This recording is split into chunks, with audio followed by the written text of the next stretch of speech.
To replicate this project, you will need pumpkins. Real or artificial should work for these designs, painter's tape, spray paint in your choice of color, glue, and embellishments, such as plastic gemstones, sequins, etc. Hi, my name is Amanda, and I work at the Finksburg branch of the Carroll County Public Library. Thank you for joining me for today's program, No-Carve Pumpkin Decorating. Today, I'm going to show you 2 easy ways to add some color to your holiday decorations. So first we're going to prep both the pumpkins for painting. This one is the simplest to prep for painting because the only thing we're going to do in this case is just tape over the stem of the pumpkin to keep it its natural color.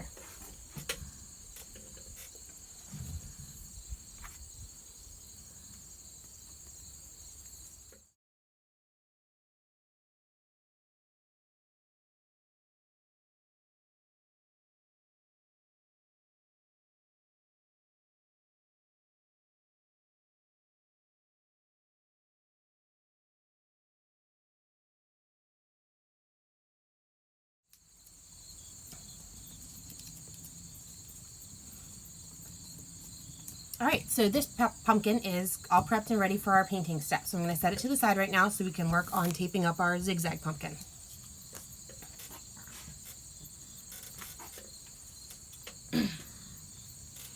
Now I have started pre-taping the zigzag pumpkin just to save us a little bit of time with our demonstration. But what you'll do is just pick a point. I generally start with the middle line of the zigzag around the widest part of the pumpkin. And however big or small zigzags, you'll see I actually have a couple different sizes on this pumpkin. It's really up to you to decide what you want your pumpkin to look like. You could also do vertical striping, you could do horizontal, you could actually do a spiral up around your pumpkin too, which will give you a cool effect. So we have 4 rows on here. We're going to add 1 more on the top here. The 2 important things when taping for any kind of pattern pumpkin, or 2 most important things for taping, are 1, to make sure that the edges of your tape are really firmly down against your pumpkin, because when you're spray painting, you don't want that paint to run down, or at least not run down excessively and ruin the kind of crisp lines of whatever pattern you put in your pumpkin.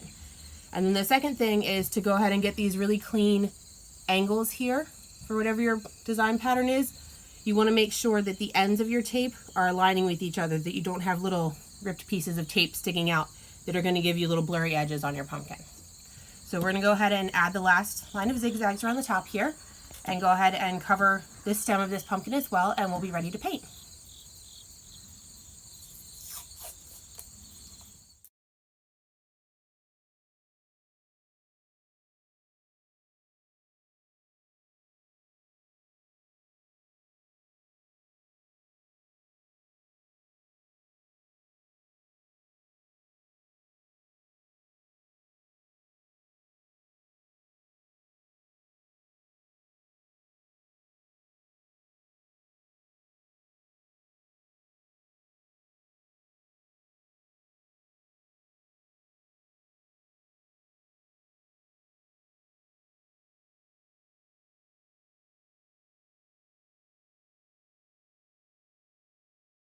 To ensure full paint coverage, you'll want to paint your pumpkins in 2 rounds.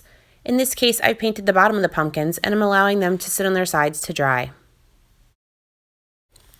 Once the bottoms of the pumpkins are dry, it's time to go back and paint the rest of the pumpkin. Drying times can vary based on the paint that you're using. In this case, mine took a little bit less than an hour between coats. Great, so our pumpkins are finally dried. If you don't have a couple hours to do this project all in one day, you can certainly do the prep that we did earlier and then painting in one day and allow them to sit overnight before you're ready to tackle the next couple steps here. So we're going to start with our zigzag pumpkin, and all we're going to do is remove the painter's tape.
And there we have our decorated zigzag pumpkin. If you find some areas that, for instance, that aren't black, didn't quite get because my tape into the stem area, that you'd like to touch up, you can always do so with a marker or with acrylic-based paint and a brush, just something like that to smooth out the edges. Otherwise, you have a decorated zigzag pumpkin.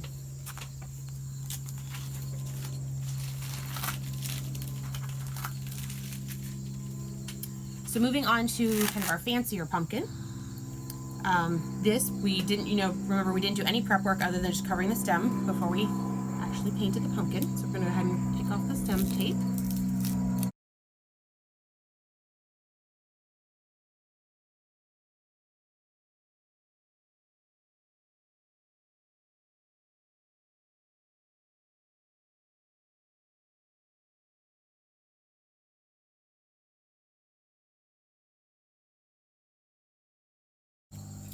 And in either of these cases, you could have taped the pumpkin initially before we did the base painting and actually painted the stem a different color if you'd like a contrasting color or something to complement the decorations that you're putting on it. That's completely up to you. So next we're going to take our little gems or embellishments, whatever it is you have. You could use sequins, little rhinestones. We just had these little plastic gems laying around the branch, so we're going to use those. And you can use, I'm just going to use the Elmer's glue. You can use hot glue, you could use super glue. I know this pumpkin's not sitting outside, so I'm not really concerned about the water-soluble nature of the glue. And you can use whatever pattern you'd like. You can do horizontal bands, just kind of random spots, cascading. We're going to try a diagonal pattern on this.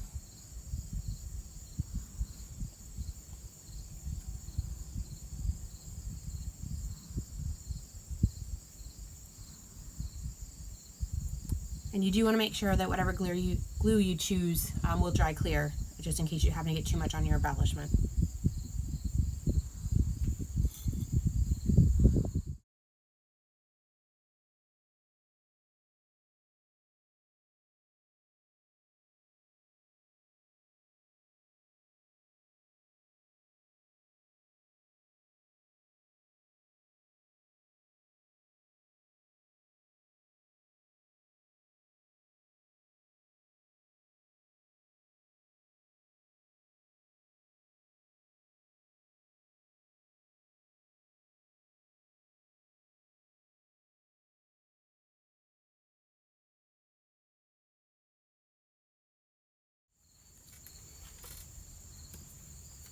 So you could continue adding jewels or swirls if you wanted to. I'm just going to stop with those 4 basic diagonal lines there.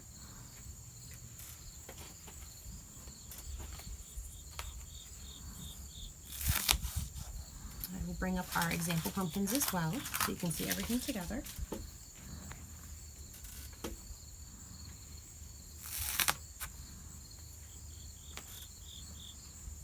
So thank you for joining me for today's program on No-Carve pumpkin decorating. And if you'd like more holiday decorating resources, check out the library's collection.